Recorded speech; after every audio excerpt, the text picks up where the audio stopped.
Grabe naman si Attorney Oliver, opisyal na nanligaw kay Kim Chiu. Paolo Abilino gigil na gigil, galit na galit, tila hindi nirespeto ang pagmamahal kay Kim Chiu. Pero bago tayo magpatuloy mga kaibigan, please huwag mong kalimutan muna mag-like and subscribe and pa-hit ng notification bell. Maraming salamat po.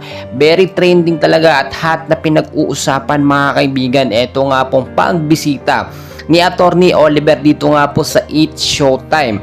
At tinanong po siya ni Vice Ganda kung ano ang purpose niya, kung bakit siya muling nagbalik dito sa It's Showtime at bumisita. So hindi niya directly sinabi, pero ang pinaparinggan po ni Oliver dito ay itong si Kim Chiu, at makikita naman sa reaksyon ni Kim Chiu na talagang kinikilig po ito dito sa mga sinasabi at pagbisita po ni Oliver. Sa kabilang banda naman ay tila nakabastos naman ito dito nga po sa collab team, at tila nakita natin na inis dito si Paolo Abilino. Tila po kasi walang pagrespeto itong ginawa ni Oliver na pagbisita, at tila parang panliligaw nga po dito kay Kim Chiu. Alam naman natin na very solid at talagang nanliligaw itong si Paolo Abilino dito nga po kay Kim Chiu, pero yung tahasang pagpunta at pagpaparamdam ni Oliver kay Kim ay nagpapahiwatig lamang na tila karibal ni Paolo Abilino itong si Attorney Oliver.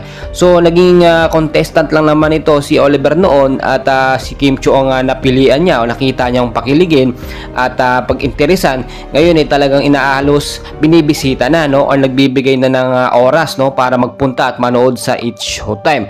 Mga kaibigan, para sa akin dapat respeto din ni Oliver eto nga pong si Paolo Abilino, dahil alam naman niya nakikita naman siguro niya sa mga social media na ito si Paolo Abilino ay talagang may pagmamahal at merong pagtingin dito kay Kim Chiu. Para sa akin, mas magandang irespeto na lamang ni Oliver yung Kim Pao para hindi masira, kasi ngayon nasop na talagang sinusuportahan na po ito ng mga fans, at lahat ng mga Kim Pao ay nandiyan nakaabang. Mas gusto ng mga netizen si Paolo Abilino dito kay Kim Chiu. Bakit mo gustuhin mga kaibigan? Alam nyo naman na ito si Paolo Abilino ay free din, wala din naman itong girlfriend, at marespeto po ito, responsableng lalaki, at talagang may bibigay niya yung gusto po ni Kim Chiu. Samantalang itong si Oliver naman ay nakakantsawan lamang ng ibang tao, kaya bumisita dito nga po sa It's Showtime.